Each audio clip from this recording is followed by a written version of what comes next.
ये जी मैं आज आपको थोड़ा सा दिखाता हूँ कि इस वक्त करंट सिचुएशन बार्सिलोना स्पेन की क्या है। गवर्नमेंट ने 9 मई से 26 मई तक टाइम बढ़ा दिया है।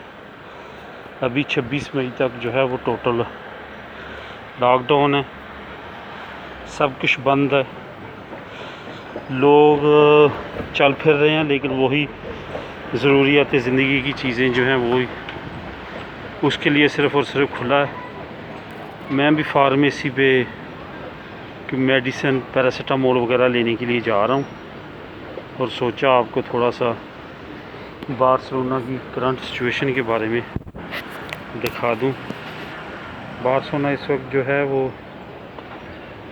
तकरीबन लॉकडाउन की सिचुएशन में है, कोई बेहतरी नहीं आई। कल तकरीबन 150 बंदा कल की डेट पे जो है वो एक्सपायर हुआ है कोरोना वायरस की वजह से, और मज़ीद नए केस भी आ रहे हैं। अभी ये नहीं कह सकते कि केस आना बंद हो गया, नए केस भी आ रहे हैं। इस वजह से अभी फ़िलहाल लॉकडाउन के अंदर है सारा कुछ और एहतियात के अंदर है। गवर्नमेंट काफ़ी सख्ती करवा रही है कि सिर्फ़ और सिर्फ ज़रूरत के लिए आप बाहर निकलें। मेट्रो में, बस स्टेशनों पे, पार्कों में पुलिस जो है वो लोगों से पूछती है कि आप किस मकसद के लिए आए हैं। डॉक्यूमेंट्स वगैरह देखती है कि ये किस जगह पे बंदा रहता है, कि अपनी रिहाइश से काफ़ी दूर तो नहीं आया हुआ। अगर कोई बिला मकसद या ऐसे आता है तो उसको जुर्माना करते हैं फिर ना। तो ये करंट सिचुएशन है बार्सिलोना की।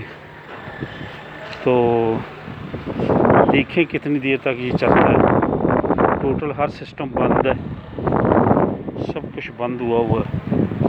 वो आप बैंक के सामने देख रहे हैं कि बैंक के सामने कितने लोगों की लाइन है। बैंकों में एक एक दो दो बंदे इंटर हो सकते हैं। जो वहाँ से फ्री होते हैं वो बाहर आते हैं, फिर नए अंदर इंटर होते हैं। इस तरह यहाँ पे दफ्तरों में हो रहा है। ज़्यादा सरकारी दफ्तर अभी तक बंद है, सिर्फ़ और सिर्फ टेलीफोन पे आपको इन्फॉर्मेशन वगैरह देते हैं। तो ये इस वक्त करंट सिचुएशन है बार्सिलोना की, जो आपको मैंने अपडेट दी। Thank you for watching. अल्लाह हाफिज़।